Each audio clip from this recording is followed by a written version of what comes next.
Bonjour famille, j'espère que vous allez bien. Bienvenue sur la chaîne Channel A. Je suis ici pour vous informer, pour vous faire vibrer et pour réagir à tous les buzz, toutes les informations et toutes les actualités qui circulent sur la toile. Mettez-vous à l'aise, voici les nouvelles du jour. Et quand on parle du tribalisme, moi je voudrais faire une remarque. Pour dire que c'est pas forcément étatique. Pourquoi? Quand tu vois Bello Bouba et tu regardes également Issa Chiroma, ils ont une adhésion tribale. Parce on parle du Nord, mais moi je dis c'est une adhésion tribale. Le Grand Nord, c'est du pur tribalisme en fait. Parce que eux, ils votent de frères. En réalité, ce que tu décris, et c'est bien, bien pire. Pourquoi? Parce que ce n'est pas les convictions. Quand on dit que l'électorat est au Nord, ils font confiance aux frères. Et ce qui a lieu de dénoncer ici, c'est que cette élite du Nord n'a pas, n'est-ce pas, su transmettre une culture politique aux populations du Nord. Si moi j'étais dans un parti politique, je ferais ce travail. C'est pourquoi l'autre jour, je disais que, c'est pourquoi je disais l'autre jour qu'il fallait normalement débattre, parce que le débat, ça vend plus le programme politique. Tu dois débattre avec ton adversaire politique, parce que ces gens vont voir ce débat. Comment tu vas le massacrer. Et c'est ça que moi j'ai dénoncé, l'absence des débats politiques, dans des débats politiques entre leaders. Parce que si tu veux conquérir un électorat du Nord, par exemple, tu veux conquérir Issa Chiroma, qu'est-ce que tu fais? La stratégie est que le leader débat avec lui. Parce que quand tu vas débattre avec lui, tu vas le massacrer, tu vas prouver qu'il n'est rien, et tu vas faire valoir tes idées, et ces gens, tu vas les conquérir. Ça, c'est comme ça que je vois les choses. Parce que les gens de Issa Chiroma, vous avez vu qui donne l'argent aux gens, vous avez vu, on a vu une vidéo à qui donne l'argent aux gens. À quel moment il arrive à parler de politique? Ces leaders, à quel moment ils ont même essayé de transmettre 10% de la culture politique aux nordistes? Est-ce qu'il y a un seul panel nordiste qui parle de politique? Pour vous prouver à quel point ces gens, ils savent pas ce qui se passe. Est-ce qu'il y a un seul panel organisé par un gars du Nord? Si quelqu'un veut poursuivre, soyez juste... même moi de chuter du Camer. Ouais. Je voulais te dire que, en fait, la question que tu poses, c'est étape par étape et c'est le bateau à tanguer. Mais la question que tu poses, c'est indirectement lié au fait de l'éducation. Quelle est la zone la moins scolarisée du pays? Quelle est la zone où les gens sont le moins éduqués au pays? Mais comment leur dire ça? Parce qu'il faut dire ça. Mais justement, dans ce cas, c'est facile de corrompre la population. La meilleure méthode. Non, s'il te plaît, Dr Afana a répondu à cette question tout à l'heure. Il a expliqué que au Cameroun, on a tribalisé les institutions. En quoi faisant? Quand on nomme une personne, par exemple, il a même donné le cas de quelqu'un qui était nommé à un ministère. Mais il y avait des gens en fonction au Nord qui portaient le nom des gens, il parlait de Henriette Ekwe, qui donnait un cas d'école où quelqu'un est en fonction au nord du Cameroun, mais à la Guérite, et il parle en Béti, par exemple. C'est pour dire que pourquoi c'est comme ça, parce que la personne qu'on a nommée comme ministre était de telle tribu, donc il engage les gens de sa tribu. Donc il est donc un peu, et après, une fois que tu as fait ça, tu institutionnalises le langage public en disant telle personne est de telle tribu. En fait, bref, tout ça est travaillé mentalement, en fait. Mais Russell, je te pose une question, s'il te plaît. Quelle est la stratégie de la conquête du Nord, de l'électorat du Nord? S'il te plaît, réponds-moi très brièvement. La stratégie de la conquête du Nord, il faut savoir que ici, nous sommes là, il faut absolument que toutes ces voix-là se dispersent et ne vont pas au MLC. Donc, quand tu vois les gens comme Issa Chiroma, défenseurs acharnés du régime en place, on a vu toutes ces déclarations, vraiment laisse tomber. Aujourd'hui, les Bello Bouba, ils sont comptables de la catastrophe que nous vivons dans notre pays. Ils sont comptables de cela. Et donc, nous sommes ici dans une stratégie de diversion et de dispersion des voix pour que ces voix-là n'aillent pas vers un adversaire qui peut faire tomber le régime. Je crois qu'on est là-dedans. Par exemple, tu étais dans le QG du MRC. Parce que tu es MRC, je sais. Et maintenant, tu as envie de conquérir l'électorat du Nord. Moi, j'ai dit, je serais dans un parti politique pour conquérir l'électorat du Nord. Je fais comment? Moi, le leader, j'affronte le leader du Nord. Je le bats dans les débats. Je les affronte tout le temps. Je fais que mes partisans débattent. Parce qu'il faut ça. Les débats ont une forte visibilité. Du Camer, je voulais répondre un peu en 2 secondes, si tu permets. Vas-y, mon cher. Je peux? Vas-y. Voilà. La question que tu poses là, elle est très pertinente et une très belle question. Conquérir l'électorat du Nord ne serait pas facile. Parce que le chef de l'État n'a pas implémenté une politique auquel tout le monde va se retrouver. Il a fait ce qu'on appelle la captation de plus élevés et maintenir la majorité dans la précarité au point où les plus élevés que je te dis là ont une domination totale sur la majorité qui souffre. Maintenant, pour conquérir l'électorat du Nord, il faut faire quoi? utiliser les leaders comme Issa Chiroma et Bello Bouba afin qu'ils essaient d'enlever la même mise auquel sur la population qui n'a pas été éduquée politiquement. Parce qu'il faut bien comprendre que les nordistes n'ont pas été éduqués politiquement. Eux, ils sont uniquement dans ce qu'on appelle la soumission aux plus élevés. Donc maintenant, pour capter cet électorat-là, il faut automatiquement rallier les plus brillants qui sont Issa Chiroma et Bello Bouba Maïgari. Sinon, il est bien vrai qu'il y en a certains qui se démarquent, mais la majorité reste encore dans l'ombre. Maintenant, pour les faire moi, je vais t'apporter une contradiction là-dessus. À l'Est, par exemple, et au Sud, ils ont, en fait, moi, je ne pense pas que c'est parce qu'ils ne sont pas éduqués politiquement. Parce que exactement, c'est ce que je suis en train de dire. Ils ne sont pas... Non, c'est pas spécifique au Nord. C'est valable à l'Est et au Sud. Quand on voit la constance depuis l'arrivée de Paul Biya au pouvoir jusqu'à aujourd'hui, ils votent exactement de la même manière. Donc, on peut soit considérer qu'ils sont très, très élevés pour avoir exactement le même nombre de votes avec des taux records de votes. Ils sont à peu près, j'ai envie de dire, similaires aux gens du Nord en termes de constance dans les votes. Les endroits où... Bon, oui. Exactement. Moi, je dis ceci, je répète encore. Qu'est-ce qu'ils ont fait? Tu vois que ceux-là qui votent n'ont pas besoin d'un projet politique. Ils n'ont pas besoin qu'on vienne lui dire que bon, voici l'offre politique. Ils ne votent juste parce qu'on ne les a pas éduqués politiquement. Tu comprends? Ils ne votent pas parce que il y a... Attends, je reprends quelqu'un en bas là. À l'Ouest, c'est pas comme ça. On a vu les votes à l'Ouest changer plusieurs fois. Au départ, c'était Paul Biya. À un moment donné, c'était le SDF. Et aujourd'hui, c'est un peu le MRC. Bon. Monsieur, on va faire tourner, s'il vous plaît, monsieur. Donc, le vote à l'Ouest a toujours bougé en fonction des propositions. Allô, est-ce qu'on peut dire un mot là, s'il vous plaît, du Kamer? Oui. Allez, je vous laisse la parole. Oui, attends un peu parce qu'il y a Karine avant toi, s'il te plaît. Après Karine. Ah, d'accord. Karine, on t'écoute. Bah, si Karine n'est pas disponible, on va écouter monsieur Hippolyte 2. Ah, bonsoir encore à l'équipe. Bonsoir, mon cher. Non, je voulais juste apporter une petite précision au niveau du nord du Cameroun. Oui. Parce que nous parlions là de leur... Mais Hippolyte, tu es marxiste ou pas? De toutes les façons, j'y reviendrai après mon propos. Ok, vas-y. Oui. Donc, je disais que quelqu'un a relevé là tout à l'heure que le Grand Nord n'a pas une culture politique. Mais je voulais ajouter simplement que vous savez qu'ils ont encore l'esprit du suivisme dans leur démarche.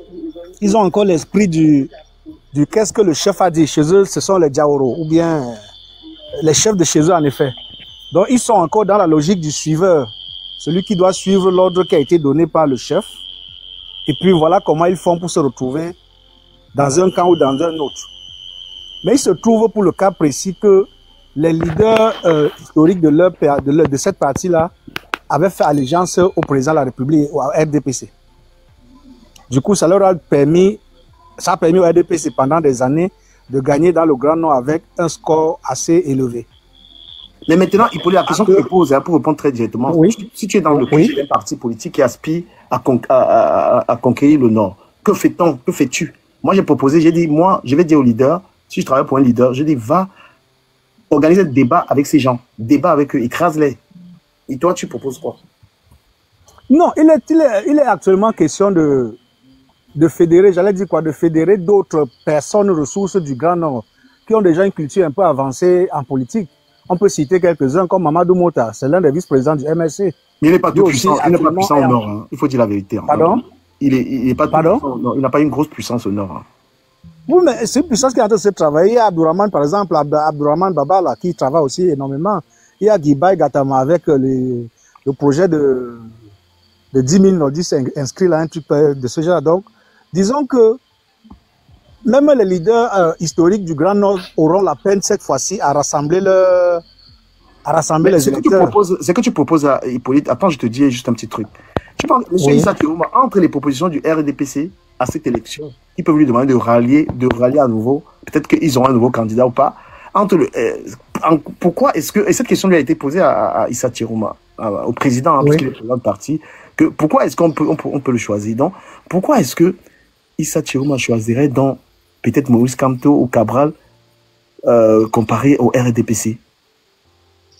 Qui peut lui faire une proposition à l'échange? Qu'est-ce qu'on peut lui proposer? On ne parlera pas d'argent, il a l'argent. Même ministère, il a goûté tous les ministères. Donc Issa Chiroma peut être la carte à jouer en fait. Là, il va choisir.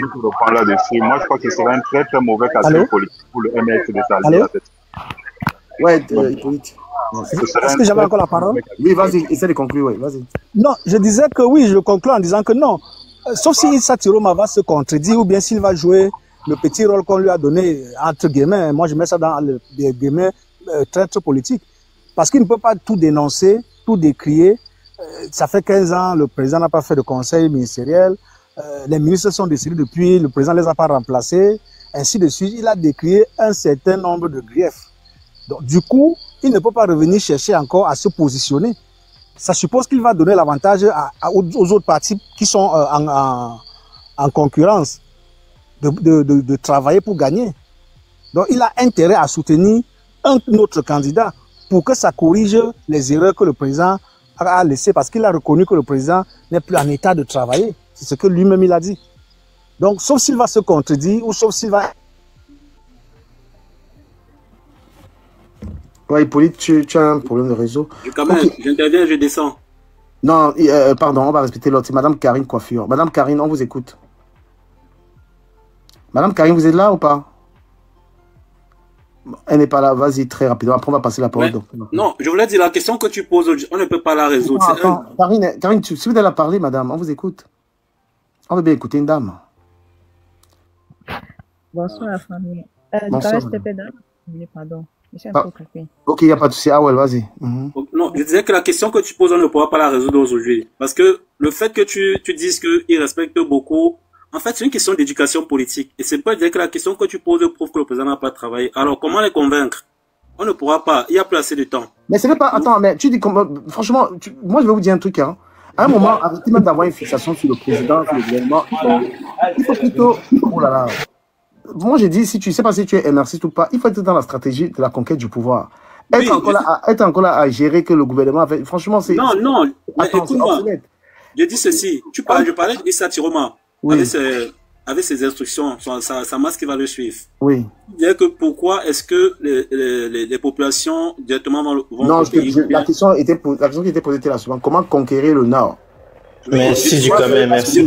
Je disais que, et c'est pourquoi je voulais chuter en disant que tu poses une question qui demande beaucoup de réflexion et tu ne peux pas bon, on va faire ce qu'on pourra en 4 mois, je suis d'accord, mais ça va être difficile.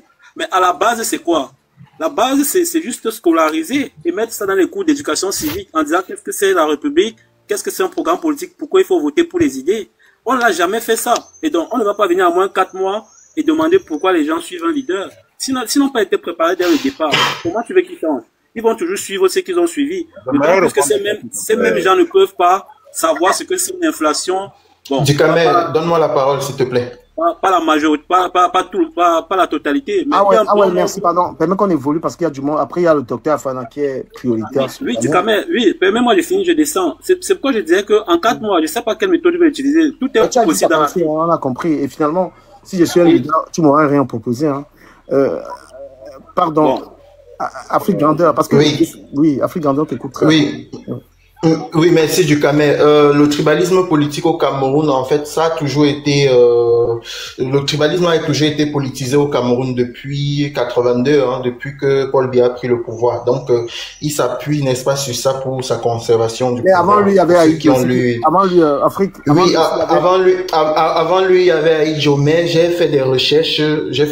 J'aurai le temps de ramener les recherches que j'ai faites. Avant lui, il y avait Aïdjo. Il y avait ce tribalisme. Je n'en disconviens pas. Voilà, faut être honnête avec soi-même, mais Aïdjo faisait au moins des efforts d'équilibrer les choses. Aïdjo faisait un peu avec tout le monde. Aujourd'hui, ce n'est pas pareil. Aujourd'hui, soyons sérieux. Si nous voulons vraiment être sérieux, nous remarquerons que Paul Biya ne fait qu'avec son clan.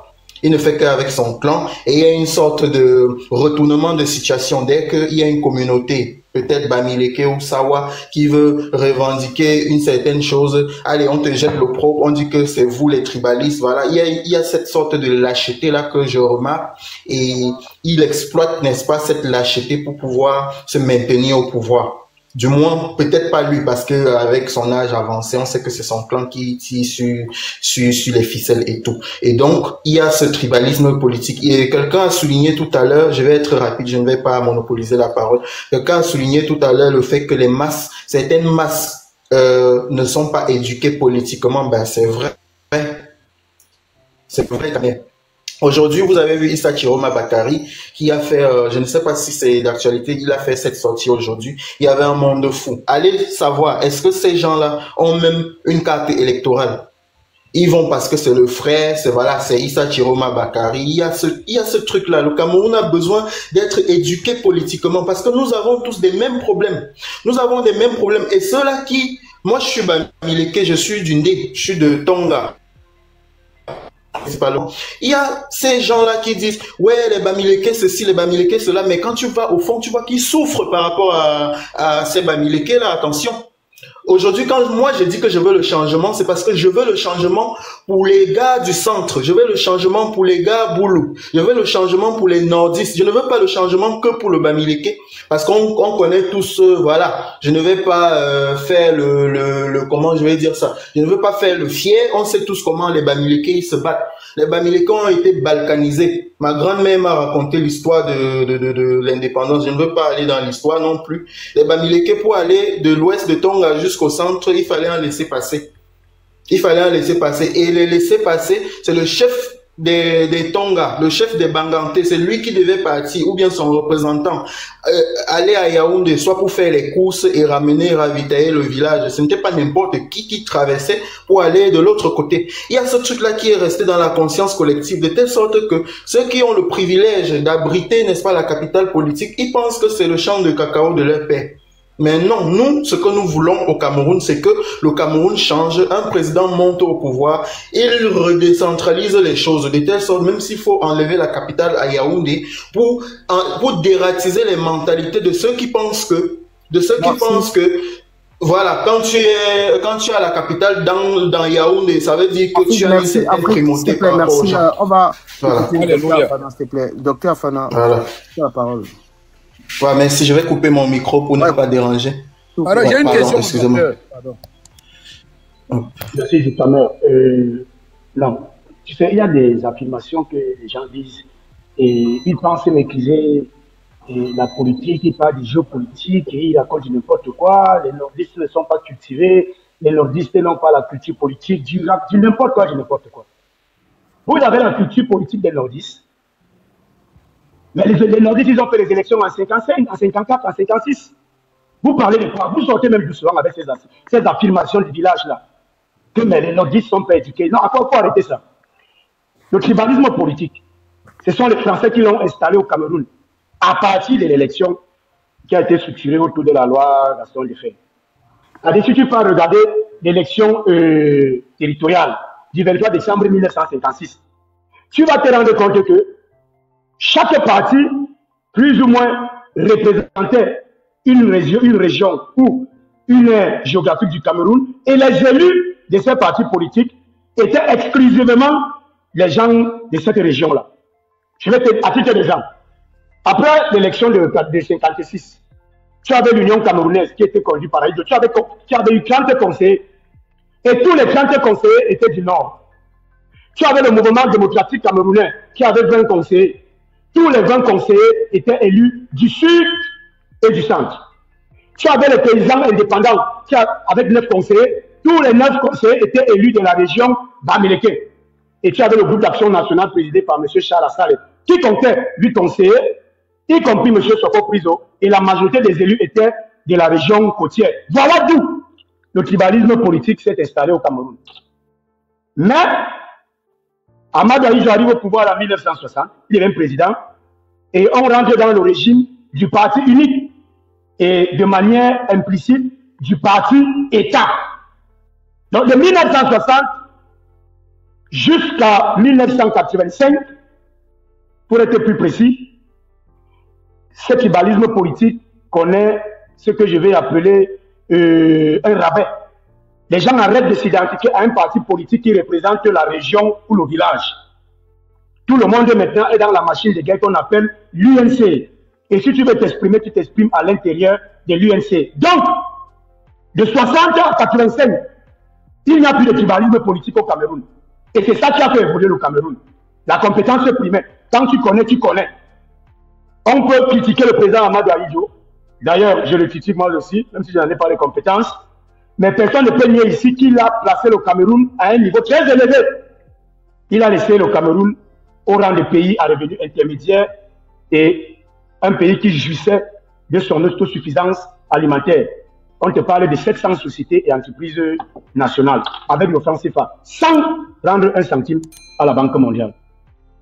Le tribalisme politique qui était donc parti revient en puissance en 85 après le congrès de Bamenda, c'est-à-dire la transformation de l'UNC en RDPC.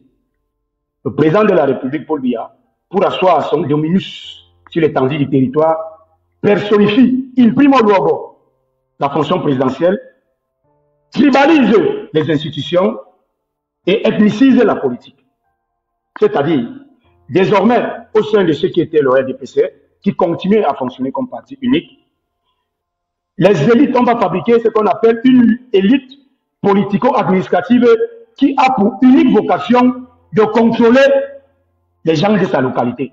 Quand on te nomme ministre, c'est pour garantir que dans ta localité, les gens ne se fâchent pas, les gens ne protestent pas, les gens ne revendiquent pas. C'était tout. Une seconde logo, avec la venue du multipartisme en 92, là on tombe dans ce qu'il y avait eu en 56. On régionalise la politique et vous allez voir que le RDPC gagne toujours les élections à cause de cette alliance, de cet inceste politique avec les élites du Grand Nord. Parce que si vous prenez les deux dernières présidentielles, simplement, parce que le RDPC ne peut pas gagner les élections. En 2018, si on enlève le Grand Nord, le RDPC a perdu les élections. Point bas, ils font moins d'1 million d'électeurs. Ça dit, si tu prends les résultats de 2011, ils ont gagné l'élection avec 3 770 000 voix. De 2011 à 2018, ils ont perdu 32% de leurs voix. C'est-à-dire qu'ils ont perdu 1 220 000 voix. Parce qu'en 2018, ils ont eu 2 550 000 voix. Et dans les 2 550 000 voix, il y a 1 700 000 voix qui viennent du Grand Nord. Et vous nous dites que le Grand Nord, ils sont des idiots politiques, ils sont des ignorants, et ils ne partent pas à l'école, ils ne maîtrisent rien. Non, non, c'est pas ça. Ça, c'était l'aspect quantitatif. Mais sauf qu'à cet élément quantitatif, il faut avoir des considérations qualitatives. Parce que quelqu'un m'a dit, mais comment donc les gens du Grand Nord peuvent voter pour le RDPC alors que le RDPC les souffrit? Mais bien que non. Si comme les élites du Grand Nord, les élites politiques du Grand Nord ont pour vocation de contrôler la population, on peut donc bourrer les urnes et la population ne manifeste pas. Il faut bien comprendre, c'est l'analyse qualitative du vote. C'est-à-dire les 1 700 000 voix qu'il y a dans le Grand Nord ne représentent pas 1 700 000 nordistes. Il faut que ça soit clair dans votre tête. Ça représente la passivité des nordistes. C'est-à-dire les nordistes laissent faire. Ils sont contrôlés par l'élite religieuse et l'élite politique. Et donc, venir raconter ici que ils ne maîtrisent rien, et je pense que ce qu'ils disent, ce sont ceux qui ne maîtrisent rien. Bon, ta question est simple. Comment en 4 mois, quelqu'un va faire pour convaincre les gens du Grand Nord? Personne ne va convaincre les gens du Grand Nord. Quand tu as fini de souffrir, tu comprends ta souffrance, c'est sur toi. C'est d'abord une place. Ce n'est pas quelque chose que tu souffres, on te parle, tu maîtrises comment. Quand tu as fini de souffrir, tu as vu que les gens en qui tu fais confiance depuis 43 ans, depuis 40 ans, depuis 30 ans pour les Chiroma, Beno Bouba est là depuis 72. Il n'est pas là depuis bien, il est là avant. Donc quand tu as fini de souffrir, tu as fini de voir, tu souffres, donc ça pèse dans toi. Personne ne va venir te convaincre. Tu vas comprendre toi-même la nécessité de faire le geste utile. Mais sauf que, en considérant ce que beaucoup de gens pensent, il est quand même nécessaire de temps en temps de rappeler ici que Maurice Kamto fait donc la différence. Tu vas m'excuser de parler de lui ici, parce que vous parlez de comment convaincre les gens du Grand Nord. Il convainc les gens du Grand Nord parce qu'il ne parle ni du Grand Nord, ni du Grand Sud, ni de l'Ouest, ni des machins, ni des machins, ni des machins. Tu as les leaders politiques du Grand Nord te disent que non, le Grand Nord doit compter, mais ça veut dire quoi? Ça veut dire quoi que le Grand Nord doit compter? Le Grand Nord ne comptait pas, et vous êtes en train de faire quoi? Tu étais ministre des Transports, ministre de la Communication, ministre de la Formation et de l'Emploi. Le Grand Nord ne comptait pas quand tu es ministre comme ça. L'autre ministre d'État, le Grand Nord ne comptait pas. Donc tu as des élus comme ça qui te parlent du Grand Nord, les débats, machin. Tu as les autres étangs qui te parlent du Gang Sud et des Bantous. Tu as les autres qui te parlent de tribalisme communautaire, le oignon, la sanada, les bâtons que souffert, c'est un autre tour de jongler. Au milieu de cette poubelle politique, tu as un individu, un citoyen camerounais, qui te parle exclusivement du Cameroun. Et je dis, vous allez supplier Maurice Kamto de porter la patate chaude là, comme vous êtes en train de gâter là, parce que quand ça va cuire, vous allez chercher un homme capable de faire le consensus, un homme capable d'avoir un discours à l'unisson, et vous allez revenir voir Maurice Kamto. Vous allez dire que papa, pardon, j'ai le dossier-ci. Donc pour conclure, les nordistes ne sont pas des ignorants, comme on veut faire comprendre aux gens. Ils ne sont plus le bétail électoral, comme le RDPC a fait comprendre pendant 40 ans. Ok? Les nordistes sont des Camerounais qui subissent le même problème que les autres Camerounais subissent. C'est-à-dire l'apparence, ou bien l'apparence des nordistes qui n'est pas politiquement actif, hein, s'applique à tous les Camerounais dans les zones reculées. C'est-à-dire que quand tu sors des grandes villes, là, il y a où les doigts là, comme ça, machin. Quand tu pars dans les villages, tu pars dans Ngomédiap. Tu crois que les gens de Ngomédiap sont plus intelligents politiquement que les gens de Garouap, de Tchokoro, de Tchokoré, ou bien je ne sais d'où là. C'est la même situation.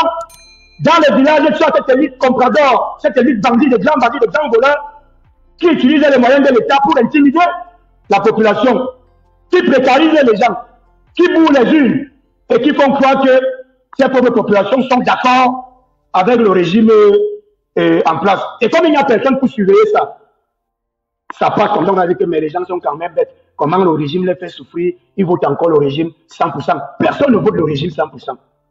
Les 1 700 000 voix qui sont venues du Nord en 2018 ne représentent pas 1 700 000 grands nordistes qui ont dit oui au régime de 82. Ce sont des urnes bourrées, ce sont des triples votes, des quadruples votes, des quintruples votes, etc., etc. Mais personne ne va convaincre personne. Chacun va regarder que ça fait 43 ans, je n'ai pas le potable, toute la famille a presque Boza. Il y a des familles entières qui ont Boza. Je dis, il y a des familles entières qui ont Boza. Le papa a Boza, la maman a Boza. Le papa et la maman sont à peine arrivés. Ils payent déjà le Boza à leurs 2 enfants qui sont encore à Yaoundé. Est-ce que vous vous rendez compte? C'est-à-dire, le père Boza, quand il Boza, il fait Boza à la mère. Dès qu'elle a remis Boza, elle cotise maintenant l'argent, elle commence à faire Boza les enfants pour fuir au Cameroun. Et quand tu lui dis que comment on va faire pour convaincre, on ne va pas les convaincre. Chacun va sentir le feu. En tout cas, chacun sent le feu dans sa peau et chacun va prendre la décision qui est utile. Merci Dukamé pour les 8 minutes que tu m'as laissé. Je te laisse avec les gens. Je suis plus monté quand je t'ai entendu parler de ces gens qui nous embêtent à longueur de journée sur les réseaux sociaux sans entrer dans le fond du sujet. Bonne soirée. Waouh. Bravo, docteur Afana. Waouh, bravo. Merci. Ouais, docteur. Le docteur a répondu à ma question, même sans que... le pater, il est assis. Du Camet, tu avais raison, tonton. C'est un enfant, il n'a même pas 40 ans, le gars qui parle là. Vous voyez comment on a des cerveaux au Cameroun. Vous voyez ça, vous entendez, quand tu entends un Camerounais comme ça parler, tu entends le Cameroun qui parle, là, ça vibre dans le... Bah oui, mon frère. Bon gars, c'est des gars comme toi. Patrick, quand il dit que Patrick envoie la demande, Patrick qui peut contredire docteur Afana. Patrick, ok. C'est pas nécessaire tellement. Non, je veux. Non, on laisse les gens parler. Non, je veux rapidement dire quelque chose et je descends. Patrick, envoie ta demande. Je vais juste augmenter. Oui. Je veux rapidement dire un mot là, je descends, pardon. Ok, vas-y. Attends, je dis quelque chose après, je termine.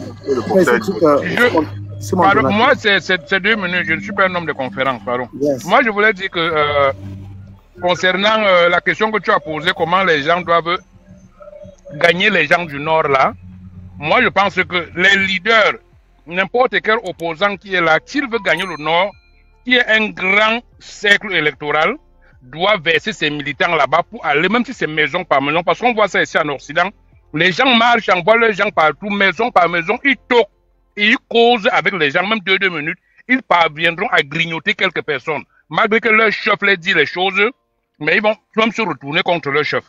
Bon, maintenant, ce que je veux dire concernant les tribalistes là, moi je crois que leur donner, les attribuer le mot tribalisme est trop fort pour eux. Ce sont simplement des jaloux. Moi, je crois que c'est seulement des jaloux. Parce que c'est des gens qui n'ont pas pu réaliser quelque chose dans leur propre village. Mais ils sont jaloux de ceux qui vendent les plantains, les arachides et achètent le terrain chez eux-mêmes pour construire et demain ils viennent louer dedans. Donc c'est seulement des jaloux. Moi c'est ce que je voulais mentionner dans ça, quoi. C'est des gens qu'on ne doit pas leur donner l'importance. Les appeler tribalistes même, c'est le titre qu'ils veulent. Ils veulent qu'on les appelle des tribalistes. Alors que moi je trouve qu'ils ne sont pas tribalistes, ils sont que des petits jaloux. Voilà, bon, pour moi c'est bon, quoi. Tu attends ma girafe, tu me laisses jamais comme ça. Je peux intervenir s'il vous plaît? D'accord. Allez-y, bon les gars. Oui, bonsoir à tous, bonsoir du Cameroun. Après la deuxième thématique, ce sera est-ce que le RDPC aura un candidat après ça? Bon, je vais intervenir au niveau du tribalisme politique pour dire que ce n'est pas une marque camerounaise. En Afrique, la politique qui nous a été, la démocratie qui nous a été emballée et puis fraîchement venue déposer, c'est depuis la nuit des temps. Bien sûr qu'on va parler du Cameroun, mais lorsque vous essayez de parcourir les autres pays d'Afrique noire francophone, même anglophone, les candidats au présidentiel sont toujours et toujours soutenus par leur base d'abord. Leurs partis politiques sont à 80%, notez très bien, je dis 80% soutenus par les gens de sa région. Donc, pour moi, ce n'est pas un problème. Pourquoi? Parce que lorsque c'est comme ça, le parti qui arrive au pouvoir, pour asseoir sa politique, maintenant tu vas dans ces chapelles politiques, tu puises ceux qui sont le porte-parole de chez eux. Parce que, mine de rien, l'Afrique n'est pas traditionnelle, mais elle est d'abord traditionnaliste. La politique est d'abord tradition, culture chez nous. C'est-à-dire, c'est le leader ou bien c'est l'élite culturelle ou bien religieuse d'une région qui est parfois au four au moulin pour ramener les informations fraîches à la base. Donc, attribuer ça à une région du Cameroun, pour moi, ce n'est pas sérieux. Surtout à moins quelques mois des élections, il y en a qui sont partis jusqu'à dire que le grand nom n'est pas cultivé, n'est pas instruit politiquement. Mais qu'est-ce que vous appelez la politique? La politique, c'est écouter l'autre, essayer de le convaincre à ta guise. Et s'ils le font, ça veut dire que ceux qui sont venus vers eux, ils les écoutent et puis ils agissent comme ils veulent. Vous pensez, nous pensons que la politique, c'est notre idéologie, c'est que nous pensons? Non. Tous les pays d'Afrique de l'Ouest qui se brûlent à chaque mandat, allez voir comment ça commence. C'est le tribalisme. Comme c'est mon frère qui est au pouvoir, nous, on est contre lui, on a la force plus que eux, on va s'organiser pour aller le renverser. Et c'est comme ça, en cycle, jusqu'à ce que le plus fort maintienne sa place. Comment vous pouvez stigmatiser une région de Cameroun qui est d'abord la région la plus côtoyée, c'est que la région la plus phagocytée par tous les autres pays d'Afrique, par les voisins. Regardez le Grand Nord, ils ont combien de voisins? Par rapport à d'autres régions du Cameroun, c'est la seule région où, parfois, ceux qu'on appelle Camerounais ne sont pas Camerounais à 100%. Dans les grandes villes camerounaises, quelqu'un vient de dire que oui, c'est les nordistes, c'est des jaloux, ils sont jaloux de ceux qui vendent les arachides. Vous êtes plus commerçants que les nordistes? Quand on dit un vrai nordiste du Cameroun, vous pouvez compter leurs milliards? Ça parce que les gens ne font pas de bruit, qu'on va se monter sur le panier et dire n'importe quoi. Au Grand Nord, tout le Grand Nord, vous avez la Centrafrique de l'autre côté, vous avez le Tchad un peu en haut, vous avez le Nigeria avec tout ce qu'on sait. Maintenant, une zone comme ça qui est tout le temps en mutation, en bougine. Comment vous voulez comparer ça avec l'Ouest, qui n'a aucune frontière, qui n'a même pas de frontière avec un pays voisin pour être influencé par les choses qui viennent de l'autre côté? Alors, je pense que le Cameroun nous appartient, nous tous. Lorsqu'on essaie de dire certaines choses sur le panel, il faut faire il faut réfléchir, comme le docteur Afana vient de le dire. Faisons, j'ai compris aussi, faisons très attention à nos analyses. C'est pas parce qu'on a un monsieur qui a un parti politique que vous allez monter maintenant, essayer de tirer toute la couverture vers lui, c'est lui le seul. Non, la politique c'est quoi? Je me lève aujourd'hui, je suis peut-être un élite Bamoun. Et ma politique, c'est de parcourir les grandes villes du monde et puis revenir dire au Bamon que ce qui est bon pour nous, c'est ça, c'est ça, c'est ça. Et ils vont d'abord me suivre. Mais si toi, tu tardes à venir les dire, ils vont me suivre. Et c'est comme ça que l'Afrique est bâtie. On a beaucoup plus confiance à son frère parce qu'on sait que peut-être il ne peut pas nous trahir à 100%. Mais vous voulez attribuer ce que vous n'acceptez pas chez vous, chez les autres? Ma foi, réfléchissons. C'est bien pris, c'est un parti politique du nom et puis l'autre. C'est sa façon d'approcher la population que, ok, c'est votre frère. S'il vous dupe, c'est son problème. S'il fait bien, c'est votre problème. Mais vous pensez que vous êtes plus riche que les nordistes? Vous êtes plus social que eux? C'est parce qu'ils font pas du bruit, hein? Oh non, les gens mangent ensemble. C'est quelle région du Cameroun tu vas arriver à trouver que les gens mangent encore ensemble? Le social chez eux, c'est leur politique. Et le leader, c'est celui qui vient avec quelque chose de l'autre côté. Si c'est bon, on est obligé de le suivre. Donc, n'essayez pas de faire savoir que ce sont les Camerounais de l'autre. Non, non, non, non. Je suis désolé. Et je ne sais même pas si ceux qui parlent comme ça, en dehors du Cameroun et puis la France, puisque la plupart c'est comme ça, quand on quitte du Cameroun, on bosa, on pense qu'on est arrivé. S'il vous plaît, faites les tours des autres pays africains, retournez au Cameroun, voir ce qui se passe. Là, vous allez bien parler. Du Cameroun, je m'arrête ici et puis après, je reviens si c'est possible. Bon, écoutez, non, pour conclure sur le sujet là, que Afana, dont parlait Afana, c'est moi, comme je t'ai dit tout à l'heure, on ne pourra rien faire en 4 mois. Chacun va devoir, ils vont faire, c'est pourquoi je t'ai dit, je peux pas te donner une solution. C'est chacun qui va devoir faire ce qu'il peut faire. Parce qu'en 43 ans, le système a été comme ça, donc c'est pas en 4 mois qu'on va résoudre ce problème. Peut-être le nouveau président. Pour moi, la solution, c'est quoi? C'est pourquoi quand le Beauregard qui parlait tout à l'heure dit que tous les pays en Afrique sont bâtis de cette manière, représentation de la tribu. Pour moi, c'est faux. Pour moi, si tu veux résoudre ça, c'est simple. Tu mets l'éducation et tu mets la méritocratie, c'est tout. C'est tout ce qu'un peuple a besoin. Tu envoies les enfants à l'école, tu dis que l'éducation civique c'est comme ça, comme ça, comme ça, et tu mets la méritocratie dans le pays. Une fois qu'un enfant sait que s'il est bon, il travaille, tous vos discours là s'en vont. Ça s'en va.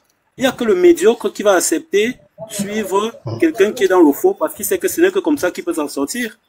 Mais les gars intelligents s'en vont. Donc c'est tout ce que moi je Au Cameroun, on sait d'où vient le faux, hein. On sait d'où vient le faux au Cameroun. Je dis bien ceci, écoute-moi. Pour régler ce problème dont tu parlais du fait de la représentation de la tribu par un leader, que sa masse va le soutenir parce qu'il représente le peuple. Pour régler ce problème, c'est simple. Tu scolarises toute ta population à 100% et tu mets la méritocratie dans le pays. Et ça serait, et Afana l'a dit ici, en 20 ans, Amadou Ahidjo l'a fait, avec plus de 7 d'État. Et le Cameroun avait un revenu. Moi, je parle de l'homme politique. On avait les centres Bouygues. Vous n'êtes pas plus intellectuel que les nordistes.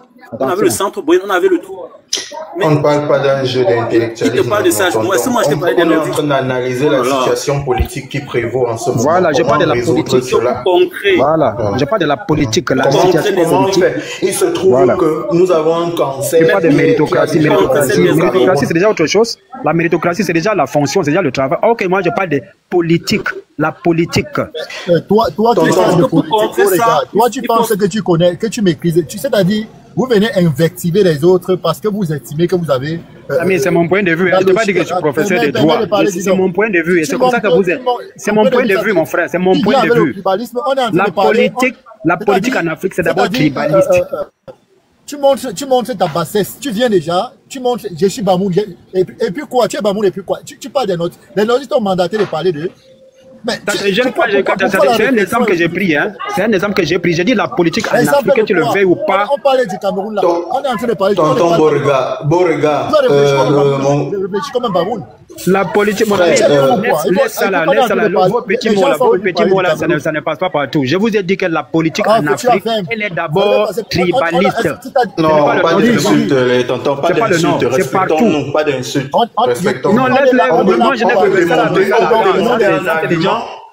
Argument contre argument, les insultes viennent faire quoi dedans? Tu donnes des arguments, ne m'insultes pas. Quel argument peut sortir dedans? Quel argument peut sortir de ta bouche là? Tu es le pape du droit, tu es le pape d'argument, mais moi je t'ai dit que la politique, c'est vous le plus savant, vous êtes le plus savant du Cameroun. Sors l'argument de ta bouche. Sors l'argument de ta bouche.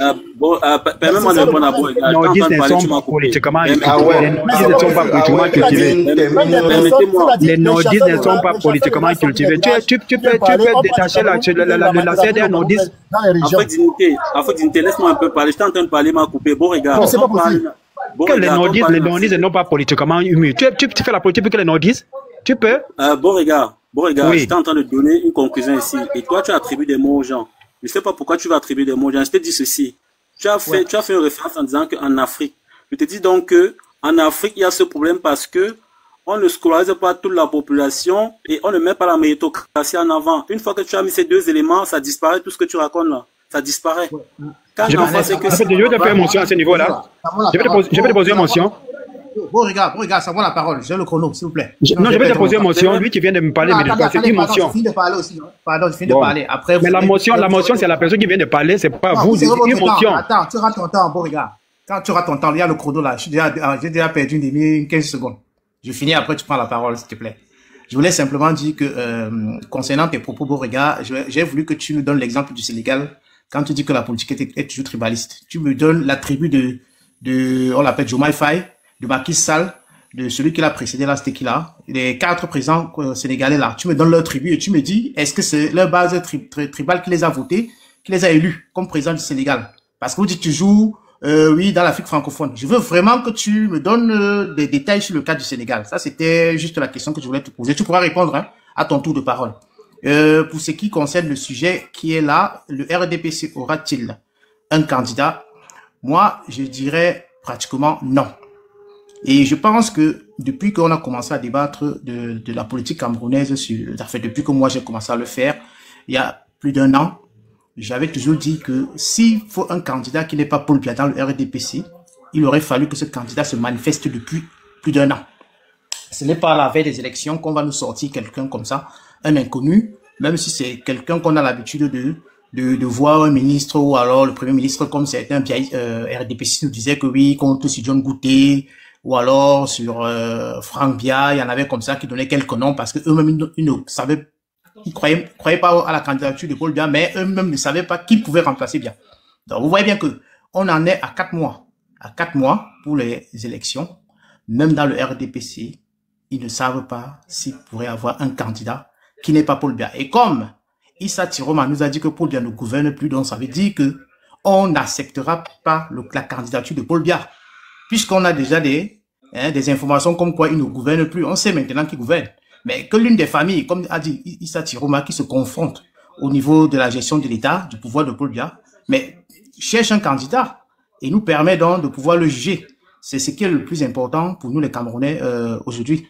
Bon, je crois que mon temps est fini, je vous laisse la parole. Oui, bonjour le panel, bonsoir le panel. Ça fait d'autant plaisir de savoir que la conscience politique dont M. Kamto a pris le temps en 7 ans de vacciner chez les Camerounais a vraiment pris corps, comme un antidote du mal profond dont M. Biya et son régime ont pris le temps, ont pris 43 ans à contaminer les Camerounais avec. Voilà, on est aujourd'hui à la veille d'une élection et je suis fier de voir le travail que le MSA a battu pendant les 7 ans dont on lui a volé sa victoire. C'est-à-dire, le MSA a pris 7 ans pour éduquer les Camerounais, pour poser des actes, parce qu'il faut préciser. Aujourd'hui, les Camerounais savent ce qu'ils ont à faire.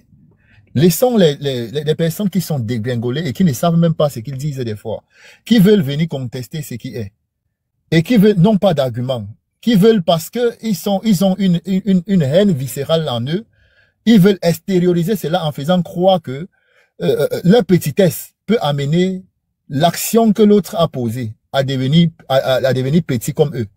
Mais non, on est fiers aujourd'hui de voir que les Camerounais savent, chaque Camerounais conscient, chaque Camerounais qui a quelque chose dans la tête, c'est que l'antidote du mal que le Cameroun endure aujourd'hui, c'est M. Kamto. C'est-à-dire l'antidote de la maladie Cameroun, de la malgouvernance au Cameroun, de l'incompétence notoire à la place de la compétence au Cameroun et de l'injustice à la place de la justice au Cameroun, c'est M. Kamto. On ne va pas se voiler les yeux. On est à la veille des élections et on a pris 7 ans, c'est-à-dire pour ceux qui ne connaissaient même pas, pour ceux qui n'étaient même pas encore au courant de l'existence de ce parti politique qui est le MRC, savent aujourd'hui que c'est l'unique voie qui fera face. C'est comme on dit, il y a 2 géants qui sont en train de se battre. Aujourd'hui, il y a ceux qui mangent, qui ont passé le temps à manger, qui ont passé 43 ans à manger, au détriment du peuple qui souffrait, qui se battent, qui veulent se battre contre le peuple qui a passé le temps à suivre.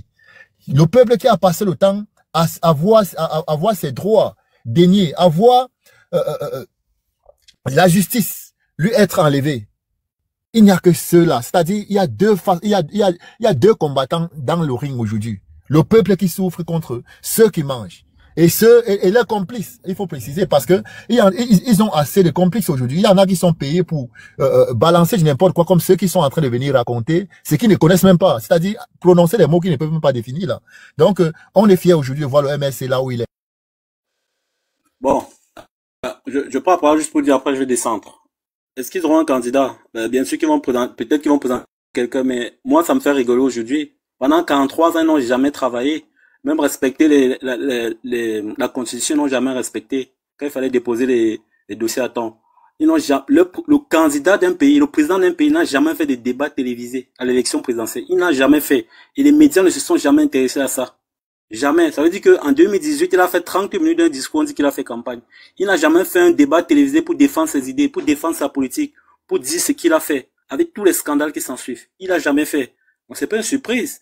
Et là, le bâton est en train de tanguer, on entend des audios, on dirait que c'est une république bananière, où tu es nommé parce que maman Rosette t'aimait bien. Tu es nommé parce que je t'avais amené là-bas. Voilà dans quoi on est. Le népotisme. Comment vous voulez développer un pays avec ça? À l'heure où on a l'IA, où on parle des ordinateurs quantiques, où les gens sont dans l'espace, où on n'a même pas de satellite de défense. Voilà ça à quoi on devait penser.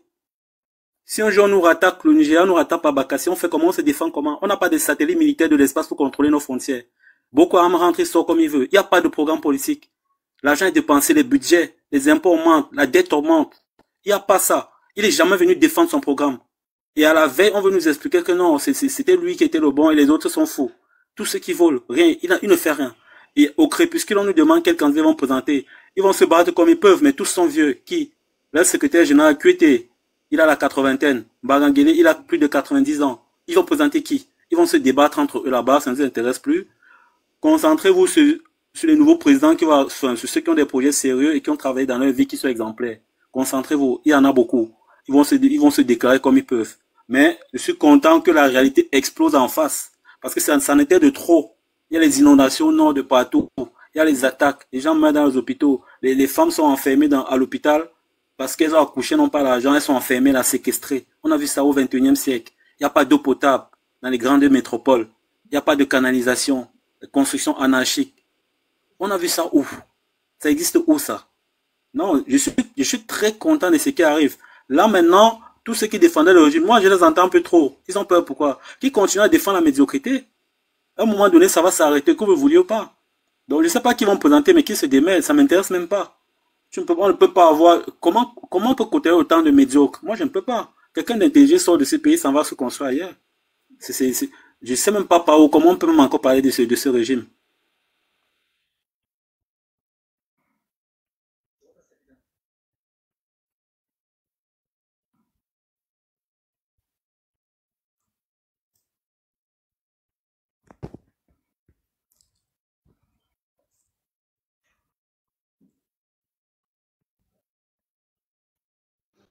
Allô?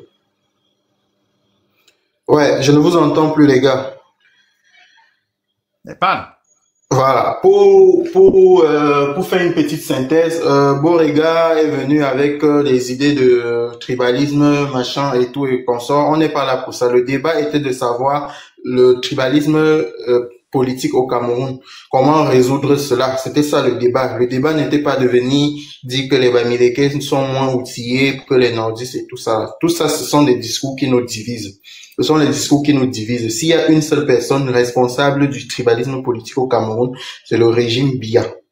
C'est le régime Biya, c'est Biya et c'est Suppo, à savoir les Ketchakoutes, qui sont les Bamileke, celui qui s'occupe des routes là, voilà, celui qui, voilà, merci, Nganou Djomessi, celui qui est le patron du RDPC en ce moment même là. Est-ce que c'est des nordistes? Est-ce que c'est des gens des bêtis? C'est une question de position sociale. C'est une question de, on te donne un peu, tu fermes ta bouche, tu fais voter les gens. Mais par contre, Borrega a souligné quelque chose que moi-même j'ai vu de mes propres yeux. Quand nous étions petits, nous allions chez les députés de notre village, partout dans le Ndé là-bas. Je parle avec preuve, je ne raconte pas des conneries. Ils avaient des machines, mon ami. Ils avaient des machines de fraude, hein. C'est-à-dire des machines comme ça, tu viens là, on te donne ton pain sardine, pain chargé, tu manges ton pain chargé, on prend tes empreintes là, on tape ta carte, tu votes tout de suite. C'est ça qui se passe au Cameroun jusqu'à présent. Voilà les réalités du Cameroun. Voilà les réalités du Cameroun. Donc quand vous venez parler de Bamileke, machin, le Bamileke fait le commerce plus que qui? Est-ce qu'il est question de savoir qui fait le commerce plus que qui? Hein? Quand vous allez au nord, là, vous voyez les conditions de vie là-bas, là, c'est pas déplorable. Quand vous allez à l'Ouest, certaines conditions ne sont pas déplorables, bien que l'Ouest, avec leur dynamisme et tout, on peut dire qu'ils s'en sortent quand même. Mais est-ce que on a ce qu'on mérite? Est-ce que lorsqu'on va à l'école, quand on est de l'Ouest, on a les mêmes chances? Est-ce que lorsqu'on va à l'école, quand on est du Nord, on a les mêmes chances? C'est des questions qu'on doit se poser. Si oui, pourquoi ceux de l'Ouest ont la chance et la faculté d'aller plus à l'école, d'avoir plus de diplômes, et ils n'ont pas la même chance que d'autres qui ne font même pas les efforts? Voilà des questions. C'est à cause du tribalisme politique. Il y a ce tribalisme politique-là qui fait que, vraiment, je ne sais pas, le RDPC est silencieux, ils ne proposent rien, ils sont dans un mutisme total. À 4 mois des élections, on ne sait pas ce qui va. Ciao, bonsoir tout le monde.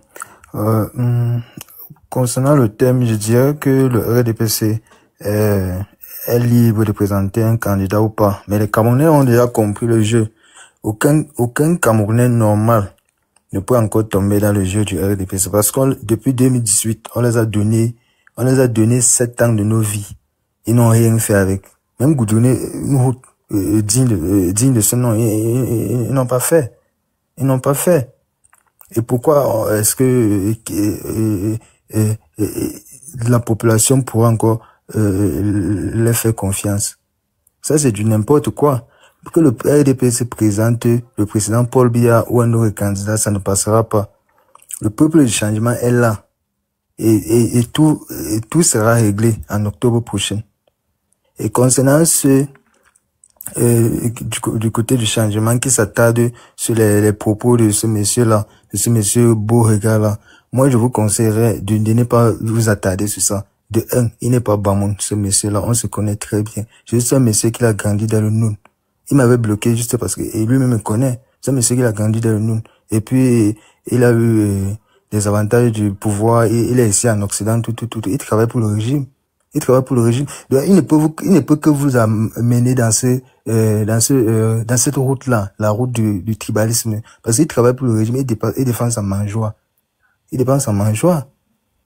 Donc, moi, je suis juste monté pour lui. Et il a justement fui. Il m'avait bloqué pour ça. Parce que ce monsieur-là, il n'est pas Bamoun. Il a justement grandi. Il a grandi dans le Noun. Mais il n'est pas Bamoun. C'est un monsieur qui travaille pour le R. Et depuis, il a grandi dans le Noun. Il travaille toujours pour le R. On l'a affecté ici en Occident. Donc, il veut vous amener dans ce chemin-là, le tribalisme, ne le répondez même pas. Ça, c'est l'ancienne chanson. Nous sommes là, et tout le Cameroun est derrière vous. Le peuple du chemin, tout le Cameroun, du nord au sud, de l'est à l'ouest. Il veut parler du nord. Aladji Lukman, le plus influent du nord, il est avec vous. Mamadou Mouta, il est avec vous. Donc, ne le répondez même pas.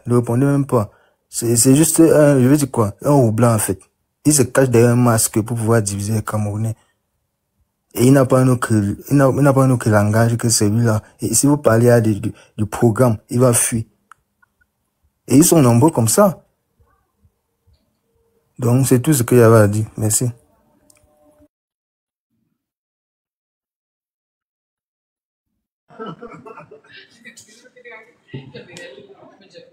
Ah, on a du cabin.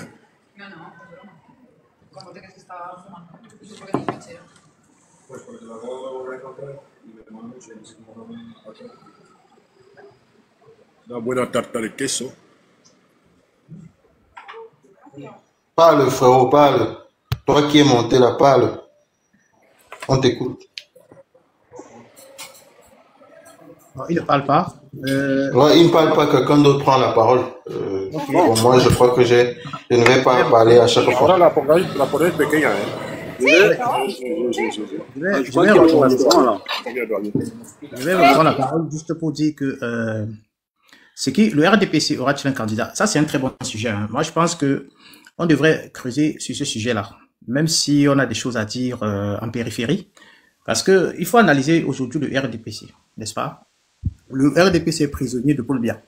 Je pense que tous ceux qui sont membres du RDPC sont servis de Paul Biya pour pouvoir avoir des positions stratégiques et pouvoir s'engraisser d'une certaine manière et profiter du système. Parce que je ne peux pas comprendre qu'un parti politique aussi bien implanté, comme d'aucuns le disent, soit incapable aujourd'hui de faire émerger un dauphin. C'est-à-dire un parti politique qui dit avoir des gens super intelligents, qu'on voit souvent sur sur les plateaux de télévision, on entend de partout, des ministres qualifiés, un peu partout, quoi, des conseillers. Mais il faut entendre quand on vous dit que tel est conseiller de tout bien et qu'on sort, et qu'aujourd'hui, aucune de ces personnes, aujourd'hui, ne peut se lever et dire qu'il est capable de porter, n'est-ce pas, une candidature du RDPC. Moi, je crois que c'est là, ils sont dans une situation terrible. Et cette situation les amène plutôt à vouloir détruire, n'est-ce pas, les adversaires. Parce que, sachant qu'ils n'ont pas de candidat, il vaut mieux plutôt détruire l'adversaire d'une certaine manière et pouvoir se maintenir par défaut. Parce qu'imaginez, si des partis politiques qui viennent avec des candidats charismatiques comme Maurice Kamto et certains d'autres aujourd'hui ne sont pas aux élections, ça veut dire que finalement il n'y a personne. Ben, n'importe qui du RDPC peut sortir et dire qu'il est candidat et tout se passera bien pour lui. Donc, aujourd'hui, si on fait des analyses un peu comme certains l'ont dit là, les Camerounais aujourd'hui ne sont plus les Camerounais de 2018, et qu'on comprenne ce qui se passe là avec la démission de Issa Tiroma et peut-être éventuellement celle de Velo Bamagari qui va arriver, il y a quand même un problème. Il y a un gros problème dans le RDPC. Je pense que la peur, comme on dit, on a l'habitude de dire que la peur a changé de camp, la peur est installée dans le camp du RDPC. Parce que les propos de Issa Tiroma sont terribles. Est-ce que vous vous rendez compte? Quand il dit que le président n'est plus capable de gouverner et que c'est des familles qui gouvernent, mais c'est grave. Ça veut dire que les populations camerounaises aujourd'hui ne devraient pas accepter que demain on présente la candidature de Paul Biya alors que tout le monde sait très bien qu'il ne gouverne pas. Est-ce qu'on s'imagine ça? C'est-à-dire, quelqu'un vient de dire, ça devait être Arwell ou je ne sais plus très bien, qui dit que un candidat ou un président qui n'a jamais mené un débat sur son mandat, sur sa gestion, sur rien. C'est-à-dire, ça veut dire qu'en fait, c'est pas lui qui travaille. Il n'a jamais travaillé, on dirait. Et donc, le maintenir là, c'est pour permettre à ceux qui sont tout autour de lui de continuer à profiter du Cameroun, au détriment de ceux qui font avancer le Cameroun. Donc, moi, je crois qu'il faut vraiment s'attarder sur ce débat. Est-ce que le RDPC aura un candidat? Si oui, qui? On doit nous donner un nom. C'est urgent. Donc, je laisse la parole à Ferdinand. En soi, oui, vas-y. Pour moi, c'est même pas. Pour moi, le débat ne devrait même pas. En réalité, ils ont tout faux. Bon, s'il faut rentrer dans la légalité, ils ont tout faux parce que un président, il a un bilan de santé à faire et il a un carnet médical qu'on contrôle. Et quand on voit son état de santé avancé, il a un droit de démissionner par la force parce que la loi le permet et c'est inscrit dans la loi. Donc, vu son niveau de sénilité, vu que quand il descend de l'avion, on est obligé de faire des photos en 4x4. On filme que le haut du corps pour ne pas voir comment il marche. Vu sa manière de marcher au palais de l'unité. Donc, il y a toutes ces questions qui se posent. Donc, l'État même, qui est régalien, n'a pas joué son rôle. Et ça pose un problème. Donc, pour moi, je ne vois pas pourquoi des gens qui n'ont pas, en 40 ans, qui n'ont jamais eu un programme, qui n'ont jamais défendu leur programme, et c'est en 4 mois qu'ils vont le faire. Ils n'ont pas le candidat pour. Et ça, c'est clair. On ne se lève pas en 4 mois pour faire un programme. Et c'est un parti sortant. Et quand tu es sortant, c'est toi qui prends le plus de coups. Parce qu'on va te juger sur tes réalisations. Et les réalisations, si on prend les secteurs régaliens, de la santé, à la défense, à l'éducation, tout est en lambeaux. Je ne vois pas comment ils vont venir débattre. Quel candidat va se porter garant pour venir dire qu'il veut défendre ça? Je ne vois pas. Allons sur les routes, allons sur les barrages, allons sur la santé, allons sur l'électricité, allons sur l'urbanisme, allons sur le tourisme, sur tous les secteurs, le pays est en lambeaux, jusqu'au sport. Tout est à refaire. Et un parti sortant, quel candidat sérieux viendra pour défendre? Je ne vois pas. La dette a triplé en 15 ans. En 2010, on était à 15% de la dette. Aujourd'hui, on est à 45% de la dette. C'est passé haut. Sachant que tu as des organismes internationaux qui ont signalé, je crois, il y a 4 ans, qui ont mis le Cameroun sur liste rouge. Des pays où le blanchiment d'argent se fait le plus parce que l'argent sortait beaucoup. Et ceux qui travaillent dans les banques en France vont vous dire, le Cameroun est classé comme pays rouge. Parce que c'est trop de fraude. Je ne vois pas quel candidat viendra là pour défendre ce bilan. Si ce n'est le fait de parler en nom de la tribu parce qu'il faut suivre la tribu. Je ne vois pas. Et ils ne l'ont jamais fait. Alors, quand tu regardes le RDPC, tu regardes le secrétaire il est vieux. Tous ceux qui sont là-bas sont vieux. Et quand tu entends les vidéos de comment on les a nommés, j'ai pris l'hélicoptère, je suis allé là-bas, j'ai vu maman aux États-Unis, non, je t'apprécie, on te nomme. Tu ne comprends pas. À la base, Ganou Djoumessi, c'est pas un gars de travaux publics. C'est un médecin, je crois, ou infirmier, un des deux, à la base. Et après, on s'étonne que le pays ne fonctionne pas. Il se retrouve aux travaux publics parce que non, c'est lui qui soignait, je crois, la maman de la femme du président. Voilà comment se font les nominations. Et on s'étonne que le pays est en lambeau. Donc, il n'y a pas de méritocratie. Et quand il n'y a pas de méritocratie, qu'est-ce qui vient après? C'est le népotisme. Je suis là parce que c'est mon frère qui m'a mis, mais je ne suis pas compétent. Et je deviens plus royaliste que le roi. Et c'est pourquoi rien ne fonctionne. C'est pourquoi quand tu vas devant le cadastre, tu as quelqu'un qui entre là, qui te dit, je t'amène. Tu es dans le cadastre, hein, tu vas pour ton terrain, quelqu'un te dit encore à l'entrée que non, donne-moi ton dossier, je t'amène. Ça se fait où ça? C'est pourquoi l'ambassade là, on vient de condamner l'enfant de Mbélambela, le jeune là, je viens de lire ça sur Jumanto, parce qu'il trafiquait les passeports, parce qu'on a placé un poste qu'il ne méritait pas. Et voilà ce qu'il fait. C'est comme ça que le pays a été détruit. Et quand on dit que dans un pays sérieux, nous sommes en Europe, on compétit, tu as l'école avec les Coréens, tu as l'école avec les Chinois, les Japonais. Ça bataille dure. Donc on explique que c'est la méritocratie, c'est la méritocratie. Et c'est ce qui va arriver au pays. J'espère que ceux qui ont passé le temps à être dans le népotisme, là, ils vont pleurer, hein. Parce que quand vous allez solliciter les investissements étrangers, quand les entreprises étrangères vont arriver au pays, qu'est-ce qu'ils font? Ils veulent la compétence. On ne va pas te recruter parce que tu es tel. Tu n'auras que tes yeux pour pleurer. Et moi, j'ai toujours préparé les gens à ça. Battez-vous pour la compétence et pour la méritocratie. Ceux qui veulent faire des paniers de crabes, ils n'auront que les yeux pour pleurer. Et je finis en disant ceci. Qu'ils présentent un candidat ou pas, ça ne nous intéresse même pas. Pour moi, je ne vois même pas comment on va s'intéresser à des gens qui ont fait 43 ans. 43 ans. Ça veut dire que si une femme a accouché à 20 ans et que sa fille a accouché à 20 ans, ça fait 3 générations. Ils étaient là, ils n'ont rien fait. Donc je ne vois même pas pourquoi on devrait parler d'eux. Pour moi, ça ne m'intéresse même pas. Ça ne m'intéresse pas. Ils n'ont plus rien. En 43, ils n'ont pas fait de débat télévisé en 43 ans. Ils n'ont pas fait de campagne politique en 43 ans. En 2018, il a fait 30 minutes de discours et on dit qu'il a gagné les élections. Non, comment c'est possible? Avec tout son bilan catastrophique. Non, faut qu'on prenne les jeux. D'accord, bon, j'ai quand même mis le titre pour qu'on parle, mais pour moi, quelqu'un de sensé, il n'y a même pas de débat. C'est se moquer de nous, même si on parle encore, qui doit présenter qui. Ok, mon frère, tu as assez parlé.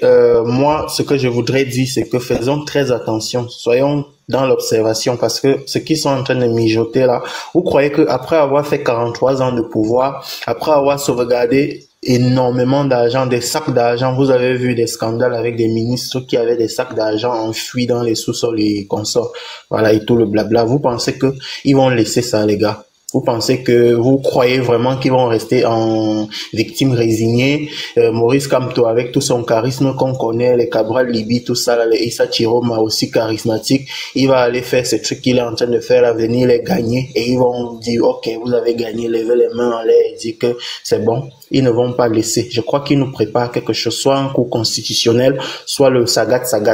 Excusez-moi de parler en ces termes-là. Donc, du genre, ils vont peut-être nous préparer un candidat qui va sortir de nulle part, soit un militaire ou bien un gars de leur clan là qui va sortir à la dernière minute avec sa candidature pour essayer de faire un coup de force. Et pour ceci, pourquoi? Pour sauvegarder leurs meubles, pour sauvegarder leur position sociale.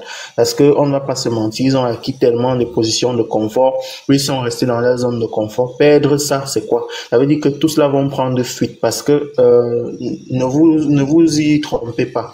Celui qui va être président au Cameroun, si c'est le gouvernement du changement, il va réclamer des comptes. Ne vous fiez pas au discours que Maurice Kamto a tenu à Paris. Nous sommes en politique, mon gars. Vous croyez que si Kamto prend le pouvoir, il ne va pas demander des comptes? Il y aura des comptes à rendre. Et ces gens-là, ils ont peur de devoir rendre des comptes au peuple qui a soif de sang. Le peuple a soif de sang, le peuple a soif de justice. Il s'est passé beaucoup de choses pendant ces années et je ne les vois pas en train de perdre. Je ne les vois pas en train de perdre leur position comme ça. Voilà. Tout est possible. Quelqu'un vient de dire tout est possible avec la force de l'expérience et tout. Ils sont capables de nous créer un truc à la dernière minute. Je ne parle pas de Franck Bia ou bien de quoi que ce soit. Moi, mes prédictions, c'est quelqu'un de leur clan va poser sa candidature et ils vont le soutenir à la dernière minute. Ça ne sera pas Franck Bia, Chantal Bia. Je vois les gens sur Facebook, ils racontent n'importe quoi. Qui parmi vous a déjà entendu la voix de Franck Bia? On parle de Biya qui n'a jamais fait un discours. Qui parmi vous peut dire oui, moi j'ai déjà entendu un discours Franck Biya parle, qui connaît même le ton de sa voix. Vous pensez qu'il va sortir là dans 4 mois et dire je vais être candidat voté? Moi je pense que c'est les membres influents du RDPC, du clan Betty Boulou là, tout ça. Ils vont préparer quelqu'un que nous connaissons même, les femmes Ndongo. Parmi ces gens là, quelqu'un va sortir et prendre la place et pour choquer contre voilà le président Maurice Kamto. Et moi, mes prédictions, c'est que Kamto va gagner ces élections. Mais j'ai bien peur des coups foireux du genre coup d'État, assassinat, des trucs comme ça. Il faut vraiment que le peuple soit debout. Voilà, j'en ai terminé. Si quelqu'un d'autre veut parler, puis voilà. Allô? Vas-y, mets tout drôle. Vas-y. Ah, bonsoir tout le monde. Bon, j'ai écouté un peu tout le monde. Bon, je pense que tout a été dit, hein, mais je reviens à ce que tu viens de dire, Afrique grandeur. Et effectivement, je pense qu'il faut, alors, que le RDPC sorte un candidat, ce sera pas un événement en soi, puisque je pense comme toi, Afrique grandeur, que ils vont sortir quelqu'un du chapeau. On ne sait pas qui, mais ils vont sortir quelqu'un du chapeau. Et c'est là, en fait, qu'il faut faire attention. Comme tu as dit un truc qui est important. Les gens qui font longtemps au pouvoir ne lâchent pas le pouvoir comme ça. Ce sera pas aussi facile que, parce que le peuple veut le changement, ils vont voter un candidat de l'opposition et tout va se passer normalement. Non. À tous les postes, ces gens-là ont pris tous les postes au Cameroun. Les sociétés d'État, ce sont leurs gens. Les ministères, ce sont leurs gens. Dans les ministères même, ce sont leurs gens. Dans tous les sphères de pouvoir, ils ont leurs gens. Dans l'armée, ils ont leurs gens. Donc, vous croyez que ça va se passer comme ça? Donc, Jean Kabal, il gagne les élections. Et l'armée va devenir ses amis? Non. Tu as tout dit. Ils vont tout faire pour garder le pouvoir. Au risque même de que, comme tu as dit, ça gâte. Parce que je pense que s'il y a le bordel au Cameroun, ce sera d'abord eux-mêmes. Donc, il faut qu'on se prépare à ça. On a vu ça dans beaucoup de pays d'Afrique. On n'est pas un pays exceptionnel. Il n'y aura pas d'exception au Cameroun. Bon, il peut y avoir des miracles, mais je pense qu'il faut qu'on fasse attention. Et que les Camerounais qui sont là-bas, surtout parce que c'est là-bas que ça va se passer. Ça ne va pas ici à la diaspora. Nous, on est ici, on est tranquille. Il ne faut pas se mentir. On fait notre vie ici. Ça va se passer là-bas. C'est là-bas que ça va se passer. Dans les villes du Cameroun, dans les villages, dans les machins. C'est là-bas que ça va se passer. Et je pense effectivement que si ils veulent garder le pouvoir, ça risque de se gâter. Et c'est eux qui peuvent gâter ça. Du genre, on gâte. Ou alors, on a un scénario à la gabonaise. Ça dit, Bongo n'avait plus bonne presse. Pour l'enlever, on fait une feinte. Un peu comme au football. Tu fais un passement de gens d'une feinte. Tu fais croire qu'il y a un coup d'état là, bidon. Un ancien gars de Bongo fait le coup d'état. Il reprend le pouvoir. Ce genre de choses peuvent arriver au Cameroun. Parce que ceux qui mettent longtemps dans un régime ne partent pas comme ça. Il peut m'avoir même des négociations. Quand Tokabal prend le pouvoir, on ne sait pas par n'importe qui, il négocie. Que du genre, oui, tu as gagné, mais on ne peut pas partir comme ça. S'il faut qu'on gâte, on gâte. Donc, c'est ça, en fait, il faut faire attention. Donc, quand on fait un débat du genre, quel est le RDPC, quel est le candidat qui vont sortir, on dit, on s'en fiche. Non, on s'en fout pas. Faut pas s'en foutre. Ce que le RDPC a fait, c'est très important pour le Cameroun. Qu'on veuille ou pas, c'est un parti qui est là depuis des années, des décennies. Ils sont implantés là. Peut-être même ton voisin est un RDPCiste. Donc, faut qu'on fasse attention. Voilà, merci.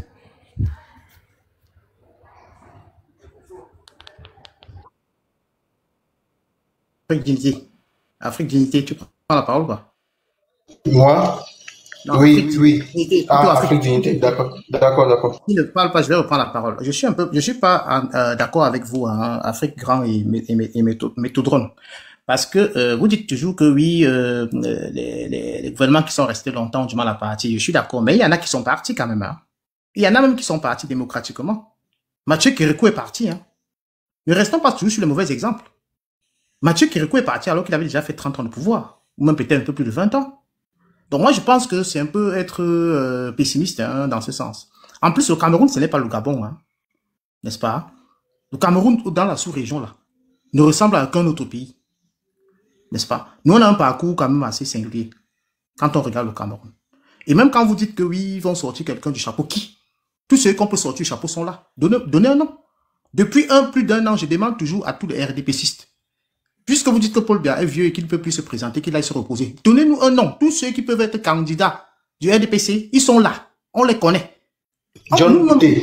John Gouté, je te donne un nom, John Gouté. Oui, justement, mais John Gouté, monsieur Afrique, dis-moi, comment John Gouté va battre campagne au Cameroun? Il va dire quoi aux anglophones? Il va leur dire là-bas que lui, il va résoudre leur problème. Je te dis déjà que John Gouté n'est même pas capable d'aller faire face à ses propres frères. Il n'est pas capable. Mais tonton, il y a ce qu'on appelle l'urgence. Quand l'urgence va se présenter, tu penses que John Gouté va se laisser aller être jugé par le peuple? Parce que tous cela vont être jugés, hein, mon tonton. Justement, je suis d'accord. C'est pourquoi je vous dis ceci, n'est-ce pas? Quand vous me dites que oui, on peut sortir quelqu'un du chapeau à la dernière minute. Mais je vous demande qui? Tu me donnes par exemple un exemple. Ça, c'est les noms qu'on m'avait déjà donnés il y a plus d'1 an. Et moi, j'ai demandé pourquoi maintenant, là, il ne se présente pas comme candidat. Bon, là, après, c'est que M. Thiro m'a vient de dire là. Mais on aurait pu dire qu'on est en train de préparer John Gouté. Mais quand est-ce qu'on va préparer ces gens-là? N'est-ce pas? Il y a même un truc, sans te couper la parole, je suis désolé tonton. Est-ce que vous ne voyez pas en le fait que tout d'un coup, boum, il y a Chiroma Bakary, le ministre, monsieur Chiroma, qui démissionne et qui vient dans l'opposition, commence à débuter tout ce qu'il est en train de faire là. Est-ce que ce n'est pas une façon de calmer un peu le jeu? Est-ce que ce n'est pas une façon de créer une sorte de syndrome de Stockholm? Parce que même moi, j'ai failli tomber amoureux de son programme, hein, de son arrivée, hein. Je suis désolé. Je suis avec le président Maurice Kamto. Mais j'ai dit waouh. Donc les gens pouvaient démissionner de ce truc-là. Il y a ce qu'on appelle le fou du village. Issa Thiroma, c'est un peu comme le fou du village. Ça, c'est celui qui permet aujourd'hui de comprendre des éléments que nous, on était convaincus de ça. Mais lui vient nous dire que c'est comme ça. Ce que vous saviez là, c'est ça. Je suis dédité dedans. J'ai vu, c'est ça. C'est ça qui est intéressant sur Issa Thiroma. C'est-à-dire que ce que Issa Thiroma vient de dire là, c'est-à-dire que là, il a mis le RDPC dans une mauvaise situation. C'est-à-dire, quelle que soit la stratégie qu'il y a derrière, le RDPC est mal à l'aise. Là, il faut qu'on soit d'accord sur ce point. Le RDPC est mal à l'aise. Parce que là, il est allé très loin. Hein. S'il vous plaît. Il savent plus. Il allé très loin. Parce qu'il dit que le président, écoutez bien ses propos, hein, il dit le président, le gouvernement, puis c'est 2 familles. Il ne dit pas que c'est deux, il dit c'est 2 familles. Mais ça dit que là, il vous donne des indications précises. Ça, c'est les choses qu'on avait. Mais c'est clair. Oui, monsieur Métro, vas-y. Métro, je coupe mon mec. Je répète, hein, sur le fait que, comme tu dis, ils vont sortir qui du chapeau. En fait, ça, on s'en fout. C'est pas ce que j'ai voulu dire. J'ai pas voulu dire qu'il faut prêter attention à ce qu'ils vont sortir et que ce que Afrique Grandeur a dit, c'est que ils ne vont pas lâcher tous les pions qu'ils ont mis dans tout le pays. Peu importe le candidat, même si c'est une souris qui vient de candidat. C'est ça que je voulais dire.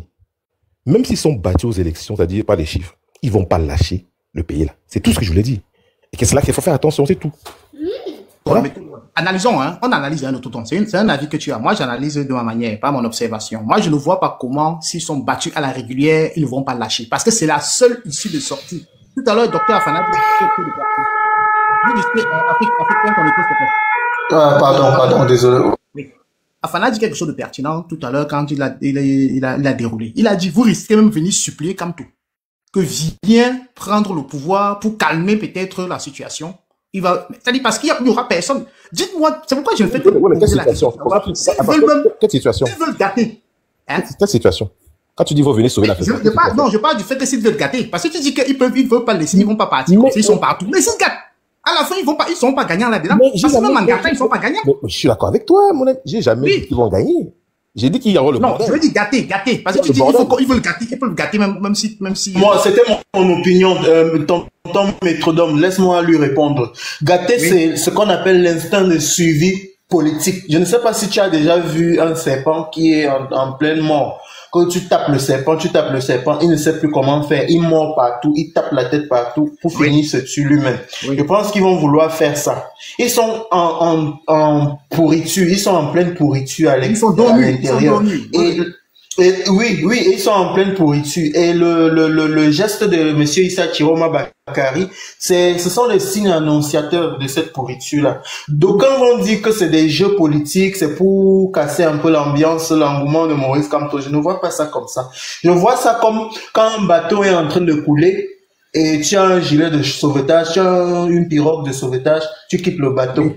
Issa Thiroma Bakary, c'est ce qui se passe. Et il veut essayer de se positionner parce que je suis en train de voir que les gens du Nord veulent faire un bloc pour faire ce qu'on appelle un brudger, un hora, pour dire que bon, comme c'est là pourri là-bas là, on ne laisse pas les gars là, Maurice Kamto, Cabral, Libye. Il faut qu'on fasse notre bloc. Le Cameroun, c'est ça, en fait. Le Cameroun, c'est ça. Même si... je suis d'accord avec toi sur ce point-là. Oui, méthode Drone, vas-y. Non, pardon, vas-y. Oui, je suis d'accord avec toi, Afrique grandeur. Ça, c'est que tu viens de donner comme élément là, ça peut être aussi une possibilité. C'est-à-dire que le fait que le bateau est en train de couler et que ceux-là sortent pour dire qu'on va pas laisser le gâteau à l'opposition radicale, disons ça comme ça entre guillemets, à l'opposition radicale, on peut se positionner et peut-être aussi avoir notre carte à jouer là. Parce que le 9 aussi, ça n'a pas évolué sur le pouvoir, c'est comme ça. Oui, ils veulent le pouvoir. Ouais. Ils veulent le pouvoir, hein. Attention, hein. Ne pense pas que ils sont là, vous dites changement, nanani, nanana. Eux, ils s'en foutent, hein. Ils veulent leur position. Après, je ne suis pas en train de cracher sur eux pour dire que peut-être si Issa Chiroma prenait le pouvoir, il ne risque pas d'y avoir le changement. On ne sait rien de moins sûr. Nous voulons tous le changement au Cameroun. On a jeté notre dévolu sur Maurice Kamto parce que nous étions comme des terres arides qui étaient en manque d'une goutte d'eau. Hein? Et une goutte d'eau est sortie quelque part, venue tomber sur nous, et ça s'avère Maurice Kamto. Nous étions tous perdus, et on avait besoin d'un berger pour nous diriger, et il est venu, il a proposé quelque chose, nous avons jeté sur lui notre dévolu. Et je ne suis pas en train de dire que comme nous avons jeté notre dévolu là, c'est lui l'alpha et l'oméga politique au Cameroun. Loin de là, je ne tiens pas ce genre de discours. Afrique, moi je pense que laissons Kamto à côté. Moi je dis, restons dans la situation du RDPC. Parce que quand on a déjà parlé de Kamto, on sait quelle est sa position. Nous savons tous que on adhère à la politique de Kamto. C'est un monsieur qui aime le Cameroun, hein. C'est un monsieur qui aime le Cameroun, on va pas se mentir. Il a même dit, c'est un monsieur qui aime le Cameroun, mais il a dit, à Yaoundé, il a dit, supprenons le monde en essayant de faire un changement. Avant, je ne l'aimais pas, hein. Et je vais faire mon témoignage. Attention, avant, je ne l'aimais pas, hein. Je l'ai combattu, hein. J'ai combattu ce monsieur. J'ai dit non, il va vendre le Cameroun là-bas. J'étais dans ce genre de discours-là. Mais je ne sais pas à partir de quel moment ce monsieur m'a touché. Je pense que c'était lors de le truc constitutionnel là où il a parlé s'il y avait une candidature pour être ceci. Il m'a touché lors de son plaidoyer. J'ai même coulé les larmes. Je vous fais un témoignage. C'est la vérité que je vous dis, les gars. Je me suis senti, voilà, j'étais touché au plus profond de moi. Quand on écoute Kamto, il est vraiment dans une démarche d'amour. Mais il est vrai. Même laissons les gens qui insultent en commentaire. Je vois les gens qui bavardent en commentaire. Non, laisse ça, c'est avec la joie. Tout ce qu'on essaie de lui imputer, il n'est pas dans cette démarche-là. Il dit, je vais pour prendre, n'est-ce pas, le pouvoir, pas à la régulière, disons ça comme ça, à la régulière. Il a permis. Et je suis avec lui, je suis d'accord avec lui. Et je pense que il a une maturité politique de telle sorte que il va finir par avoir gain de cause. Suivez mon regard. Il va finir par avoir gain de cause à la fin de la journée. Je pense que c'est même salutaire pour le Cameroun. C'est salutaire. Bah oui. Pour le Cameroun qu'on ait quelqu'un comme celui-là. Bon, il n'est peut-être pas. Je ne veux pas voir le sang des Camerounais, mais attention à la croyance messianique. Non, il n'est peut-être pas le seul. C'est ce que je suis en train de vous dire. Faut faire attention. On commence à parler d'un homme comme s'il était. Il y a d'autres qui suivent, qui sont aussi. Le monde n'est plus comme ça. Mais je dis aussi que si nous suivons Kamto, c'est aussi parce que quand on l'écoute, on voit quand même qu'il est dans une certaine démarche. Tu vois? Oui. Qui n'est pas on parlait de ceux qui ont le pouvoir depuis 40 ans. Comment ils vont faire pour laisser ça? C'est ça qui est important. Moi, je pense que comment ils vont faire? Ils ne vont pas le lâcher. Ils vont le lâcher par un coup de force de l'opposition. Méthodome, ils vont le lâcher par un coup de force. Ils vont pas prendre le pouvoir comme ça pour venir dire, bon, peuple du changement, nous vous laissons le pouvoir. Non. Soit il y a deux solutions. Soit ils vont se présenter et ils vont être battus. Ils vont vouloir tenter un coup de force politique, que ce soit militaire ou quelque chose comme ça. Et ils seront battus par le peuple souverain. Basons-nous sur ce qu'on a déjà vécu. Il faut qu'on se prépare à mettre les gants de bois. Macky Sall a tout fait pour rester. Il n'est pas resté. Macky Sall a tout fait pour rester. Il n'est pas resté, les gars. Conscientisons. Soyons dans la conscientisation. Soyons dans la conscientisation. Mais il y a un truc que je reproche au peuple du changement, tonton. Il faut que le peuple du changement passe à la vitesse supérieure. Quelqu'un a parlé tout à l'heure. Il y a un tonton qui est venu, je ne sais pas si vous étiez déjà sur le panel. Il a dit que le porte-à-porte, c'est que nous négligeons. C'est-à-dire que aller au nord, faire du porte-à-porte, aller au sud, aller comme ça, ça peut payer, hein. Nous, en tant que peuple du changement, nous devons opter pour ça, c'est-à-dire conscientiser les gens, utiliser ce langage de paix-là, convaincre même les opposants. Supplémentaire pour amener les gens, n'est-ce pas, s'aligner. Mais, quelqu'un a aussi dit tout à l'heure, je pense que c'était même toi, je crois, non, ou avant, quelqu'un a aussi dit que, est-ce qu'on a besoin de te dire que tu souffres pour que tu comprennes que tu ne peux plus accepter la souffrance? Parce qu'il y a aussi ça, hein. Est-ce qu'on a besoin de ça de la souffrance? Est-ce que des gens qui ont gouverné pendant 43 ans peuvent encore venir te convaincre que non, il faut encore... Non. Mais c'est quand même incroyable. Si tu acceptes ça, ça veut dire que tu es malade. Tu es malade, tu es fou. Donc, pour dire que, ça ne veut pas dire qu'il faut parler vers ces gens-là pour leur dire que non, essayer d'adhérer au programme, au projet qui est là. Mais, par eux-mêmes aussi, ils peuvent comprendre que la situation est telle que, même sans qu'on vienne vers eux, il faut déjà qu'ils comprennent qu'il faut quand même qu'ils pensent à autre chose. Mais c'est triste, hein, les gars, c'est triste, hein, parce que là, on est à la veille des élections, même si nous sommes de l'opposition, nanana, l'État qui rassure, l'État de Providence, cet État qui rassure, l'État ne rassure plus. C'est-à-dire qu'on ne sait pas où on en est, hein. C'est bizarre quand même. Même l'opposition doit avoir peur de cette situation-là. Parce que il faut que l'État soit contre l'opposition sur le tatami avec ses gants de boxe pour qu'on parle du jeu politique qui est en train de se faire. Là, on est en train de parler de quoi en fait? L'État ne propose rien. On ne sait pas s'ils vont se présenter ou pas. Et donc, on ne sait pas où en est le ballon. Le ballon est où? Il est au centre, on ne sait pas. Afrique Grandeur, c'est une politique qui a marché. Tu sais que ils disent, comme ils ont toujours fait, on parle le moins possible. On parle le moins possible pour permettre à ce que les autres se dévoilent. En fait, eux ne veulent pas se dévoiler. C'est pourquoi j'ai dit, il faut rester vigilant. Sauf que, aujourd'hui, il faut déjà être exigeant envers cet État. Heureusement, c'est le cas déjà, parce qu'ils se rendent bien compte que la jeunesse s'est beaucoup mobilisée, même si ce n'est pas encore atteint la masse critique, n'est-ce pas? Mais elle est déjà à un niveau qui fait peur. Ça, c'est une première chose. Donc, il faudrait exiger qu'ils soient capables de faire un bilan et aussi de proposer quelque chose pour qu'on puisse confronter les programmes. Parce que c'est les populations camerounaises qui doivent amener cet État à travailler. Regardez, actuellement, ils sont en train de se battre pour essayer de finir certains projets qu'ils avaient commencé depuis peut-être 20-25 ans, hein, pour essayer de faire croire que non, voilà, on a travaillé, on a travaillé. Le racolage.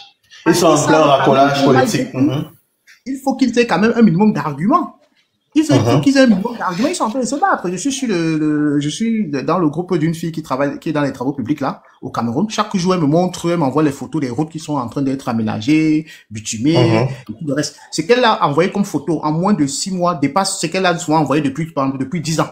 C'est-à-dire en moins de 6 mois, c'est comme si... Ça veut dire que vous soulignez une relation de cause à effet avec l'approche des élections, quoi. Oui, exactement. Parce que mais ils sont obligés, il faut aussi qu'ils aient un élément pour pouvoir donner le sentiment qu'ils travaillent. Parce que déjà, il n'y a rien. Hein, il y a déjà rien, mais il faut déjà... après, ça ne vient pas gommer les 43 ans de misère. Je suis désolé. Hein. Les populations camerounaises doivent être exigeantes. Parce que si ce n'est pas le cas, ils vont faire comme ils ont l'habitude de faire. C'est-à-dire, on reste silencieux, on ne dit rien, on attend les autres parler, et ils sont dans la réaction. C'est-à-dire, un peu comme tu as constaté que sur tous les panels des RDPC, c'est des biaïstes, ils ne parlent jamais du bilan du RDPC. Quand ce n'est pas Camto, c'est Cabral Lébi. Quand ce n'est pas Camto, c'est Cabral. Quand ce n'est pas Cabral, c'est tel. Il ne parle que des... Il n'est pas capable de dire ce que Paul Biya, le RDPC a fait. Mais il va passer le temps à dire seulement que le RDPC va gagner. Il ne peut pas parler, il ne peut pas donner bilan. Il va seulement passer son temps. Comme ces troubadours là qui sont souvent là, je suis désolé, hein, qui insultent les gens que voilà, que quand Cameroun qui vient de dire le RDPC n'a aucun compte à rendre à des terroristes. Manque de respect à une opinion nationale. Écoute ça. Ducamel doit dégager les gens comme ça, je suis désolé, ce n'est pas la discrimination. Tonton Ducamel, il faut les dégager.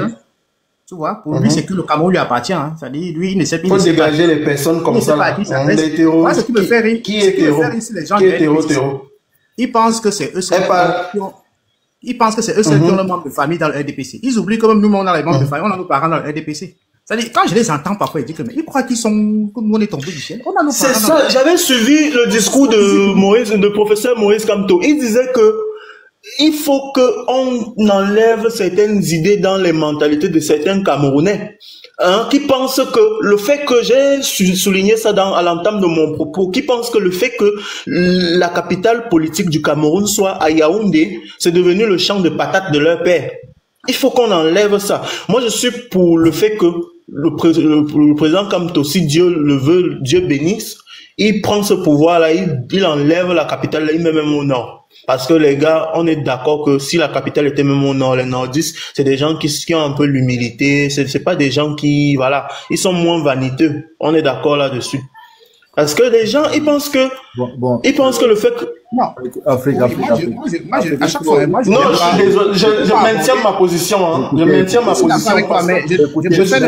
Je reçois les menaces chaque jour. Je reçois les menaces chaque jour pour mes opinions. Non, ça, c'est les menaces sur les réseaux sociaux. Sur le terrain, ils ne peuvent pas menacer. Vous n'allez pas venir, parce qu'un tribaliste a parlé, vous utilisez le même langage et puis vous dites que vous êtes en train de... vous n'êtes pas contre ce qu'il est en train de dire. Ou que vous êtes contre ce qu'il est en train de dire. Parce qu'en réalité, c'est ça même. Parce que vous ne pouvez pas à la fois être contre un comportement inacceptable et avoir le même comportement. Pourquoi on devrait aller retirer la capitale ou que il faut arrêter certains mots. Aujourd'hui, il n'est pas question de tenir. Si vous n'avez pas de cardio, vous êtes fatigué, restez reculez, allez rester chez vous. Que de tenir des propos. Afrique dignité, je vais te dire, excuse-moi de te tutoyer, hein, je vais te dire un truc. Quand je dis enlever la capitale, ça n'a rien de tribalisant. Demande-moi pourquoi. Ça n'a rien de tribalisant. Au contraire, c'est une solution contre ce tribalisme-là, parce que c'est un tribalisme qui est dans les soubassements de la conscience collective, d'une certaine conscience collective. Voilà. Donc, il faut que les gens se défassent des idées selon lesquelles aller chez vous, parce que quand les gens veulent me dire d'aller chez moi, très souvent ils se basent sur quoi? Sur le fait qu'on va voir comment vous allez gouverner ici là. Écoute un peu. Depuis que ces gens disent, ils sont combien à dire? Voilà. Depuis que ces poignées de personnes, ils sont où? Non, dis-leur qu'ils sont où? Va sur le profil d'Afrique. Quelqu'un est venu devant toi, te dit va chez toi. Non, à un moment il faut nuancer. On est en train de parler là du Cameroun. On parle il y a une poignée de personnes sur la toile qui ont pour mission de se comporter comme cela. C'est-à-dire provoquer les autres Camerounais, ramener les autres Camerounais à leur bassesse. Mais il ne faut pas tomber dans cette bassesse là en réalité. C'est pas dire que si vous êtes fatigué, oui. Si vous êtes fatigué, on est là, on parle du Cameroun. Si vous êtes fatigué de parler du Cameroun, arrêtez votre téléphone, vous pouvez vous proposer. Je suis désolé, les tontons, si j'ai été un peu loin, mais ce trop de colère, c'est... Voilà. Non, quand on parle du Cameroun, c'est-à-dire, il faut nuancer quand on parle du Cameroun. Le Cameroun, c'est pas... quand on se lève pour parler du Cameroun, on va pas le faire de son bon vouloir, ou bien on va pas tenir en fonction de la géométrie de sa journée, ou bien. Donc voilà, on parle du Cameroun parce qu'on estime que notre État, notre nation Cameroun doit être sauvée. Sauvée pourquoi? Parce que on a passé plus de 43 ans. Voilà, depuis après les indépendances, le Cameroun a perdu sa position magistrale qu'il avait à l'époque d'Aïdjo. Parce qu'il faut préciser. Quand on dit les Camerounais mangeaient à leur faim à l'époque à Idjo, sous les biens, c'est sous les biens qu'on vient voir des Camerounais aller en aventure. Les Gabonais venaient cirer les chaussures des Camerounais. Tu sais qui ciraient les chaussures au Cameroun à l'époque? C'était les Gabonais et les Guinéens. Mais pourquoi ça a changé aujourd'hui? Les Camerounais qui partent de... tu m'apprends les choses. Tu m'apprends les choses là. Quand on parle d'un pays qui était vraiment, c'est-à-dire le tissu industriel du Cameroun était sans autre pareil en Afrique. Les gens venaient tricher de l'expertise du Cameroun. Parce qu'on estimait que le Cameroun était l'un des pays les mieux outillés en termes industriels. Et aujourd'hui, où en sommes-nous? Zéro industrie, tout est privatisé. Ce qui n'est pas privatisé est fermé. Hein? On te dit qu'on fabriquait les motos quand les Chinois ne fabriquaient même pas encore le vélo. On a aidé la Chine, qu'on appelait la Chine, le pays du tiers monde. On a aidé le Brésil, on a aidé la Malaisie. Donc tous ces pays ont été aidés parce que le Cameroun avait cette économie, c'est-à-dire l'économie du Cameroun était quand même consistante, était vraiment consistante. Les réserves que l'ancien président a laissées au niveau à M. Biya étaient telles que M. Biya a pris, quand il a pris la parole, allez voir son discours. Il a dit qu'il trouve un pays qui se porte assez bien. Et le Cameroun n'ira pas au FMI. Mais aujourd'hui, le Cameroun fait partie des pays les plus endettés au FMI. Pourquoi? Parce qu'une prébande de personnes à la tête du pays se sont arrangées à emprunter l'argent, c'est partagé entre eux. Agencement structurel parce qu'on veut entretenir la vie de luxe de la fille du président, de Kabila, qui se balade en jet privé, tandis que d'autres Camerounais meurent sur des motos, meurent sur des routes alors qu'ils paient des péages. Donc c'est de ça qu'il s'agit. On parle de ce Cameroun-là parce que ça fait mal. Ça fait mal de savoir que le mérite n'existe plus, la justice n'existe plus. Au Cameroun, quand on a un peu de pouvoir, on veut piétiner tout le monde. C'est devenu le pays des petits présidents. Chacun président à son poste, chacun président à son petit niveau. Hein? Qui sait qui je suis? Si vent de changement il y a au Cameroun, sans te couper mon tonton Afrique Dignité, si vent de changement il y a au Cameroun, ça sera vraiment ouf de soulagement. Ce que vraiment Dieu nous aura béni, parce que il faut vraiment qu'il y ait une espèce de un petit semblant même de changement pour qu'on remette un peu la balle au centre. Je vous ai dit tantôt que il n'y a plus de si. Il y aura changement au Cameroun en 2025. Moi-même, je le sens. Peu importe comment ils viennent, il y aura changement. Moi-même, je le sens. Aujourd'hui, le peuple est tellement mature, le peuple camerounais est tellement mature. Et au moment venu, vous n'allez plus reconnaître ce peuple-là. Ce peuple qui a passé le temps à laisser faire, c'est-à-dire laisser des chances à n'en plus finir. Mais ils n'ont pas pu saisir ces chances-là. Parce que quand tu as un pays comme le Cameroun, un pays qui a un sous-sol assez riche, dont le sous-sol est bradé aujourd'hui par certains individus, hein? On vous dit le Cameroun c'est porté. Le Cameroun ne devait même pas emprunter un 5 francs à quiconque. Oui, on a du potentiel. Un pays qui a l'ouverture, sur la mer de partout. Même peu Afrique grande. Départ la position géostratégique du Cameroun, le Cameroun ne devait même pas se permettre d'emprunter de l'argent à quiconque. Parce que il y a de cela quelques années, tout ce qui entrait et sortait de la Centrafrique et du Tchad passait par le Cameroun. Mais pourquoi on a perdu ce privilège-là aujourd'hui? À cause de la mauvaise politique, une politique négative de ceux qui sont en place, des incompétents à la place de ceux qui ont occupé les places de ceux qui sont compétents. Donc ça fait en sorte que le Tchad aujourd'hui, on a perdu gros. Parce que voilà, ils ont trouvé d'autres partenaires par où ils peuvent faire passer leur pétrole. Pourquoi? Parce que le Cameroun avait un pourcentage assez colossal. Quand il fallait faire sortir le pétrole du Tchad. Même jusqu'à présent, on fait sortir toujours pas. C'est vrai, mais on a perdu pas mal. Je crois qu'il y a le Nigeria, non? Il y a le Nigeria qui dit la veille maintenant. Le Tchad a diversifié ses partenaires à cause de la majorité de ceux qui sont là, de l'incompétence notoire de ceux qui sont à la gestion du Cameroun. Il faut le dire. C'est-à-dire le Cameroun, de par sa position géostratégique, on a deux pays continentaux qui viennent juste, qui sont adossés sur le Cameroun. Comment on n'arrive pas, avec tout ce qui entre et sort dans ces pays-là, ça passait par le Cameroun. Comment on n'a pas pu développer un pays? Et malgré tout, on a passé le temps à endetter le pays à n'en plus fini. Quand on te parle des endettements, vois le taux Douala-Yaoundé. On est à combien? Quel est le pourcentage d'effectivité des travaux sur le taux Douala-Yaoundé? Et pour quel financement? On te dit, on a financé à plus de 4 reprises. C'est-à-dire, le financement, quand on te dit, si le taux était calculé à 100 francs, on a payé les 100 francs, c'est fini. On a encore parti emprunter 100 francs, on a payé, c'est fini. On a à 4 reprises. Le taux n'est même pas encore à sa moitié. C'est-à-dire les 1 quart d'effectivité des travaux sur le taux Douala-Yaoundé. Mais il faut se tourner vers ces gens. C'est-à-dire l'incompétence qui a pris la place de la compétence au Cameroun. Et dans tout ça, l'injustice notoire, où les Camerounais qui sont enfermés, certains Camerounais sont enfermés parce qu'ils ont dit non, stopper la guerre. Monsieur Biya ne peut pas déclarer la guerre contre son peuple. Nos frères du nord-ouest et du sud-ouest, ce sont nos frères. Même les militaires qui partent se faire tuer là-bas, ce sont nos frères et ses sœurs. Alors, pourquoi déclarer la guerre contre ton peuple, un peuple qui t'a tout donné, qui a tous les, c'est-à-dire qui t'a donné les mains et les pieds. Aujourd'hui, tu déclares la guerre contre ton peuple. Hein? Il faut se poser des questions. Qu'est-ce qui n'a pas marché? Qu'est-ce qui n'a pas marché? Quand ça ne va pas, on voit, quand tu vois... Ils envoient les politiciens, les Onam Guinée machin, développer des théories de on ne négocie pas avec les terroristes. Ils traitent les compatriotes de terroristes. Mais qui est terroriste? C'est le gouvernement qui n'existe pas. C'est le gouvernement qui n'existe pas. C'est le gouvernement. Voilà, nous sommes arrivés à la fin de cette vidéo. N'hésitez pas à nous dire ce que vous en pensez dans les commentaires, à nous donner vos avis tout en restant courtois. Prenez soin de vous. Au revoir.